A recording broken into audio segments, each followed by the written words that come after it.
It started as an ordinary Friday evening, five friends meeting at their favorite coffee shop, until Maya noticed that the town map on her phone showed streets that didn't exist.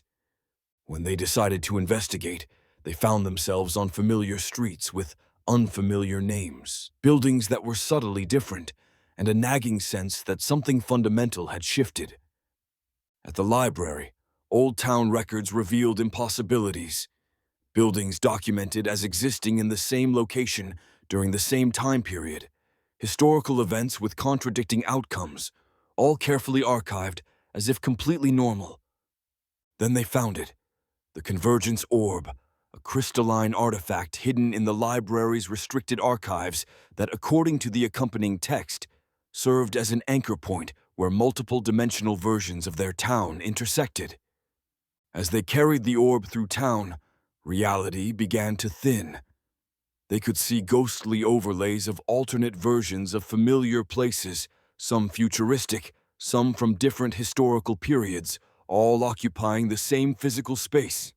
The clock tower at the town center revealed itself to be the focal point, a single structure existing in all dimensions simultaneously, its different versions now beginning to visibly overlap and cause reality to fracture. Inside the tower, they encountered versions of themselves from other dimensions, some with drastically different lives, but all drawn to the same location by a shared instinct they couldn't explain.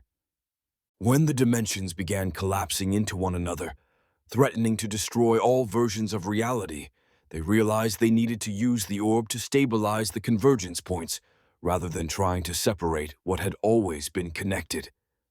Working together with their dimensional counterparts, they established a new equilibrium that allowed the multiple realities to coexist without destruction, creating pathways between worlds that could be traversed by those who knew the way.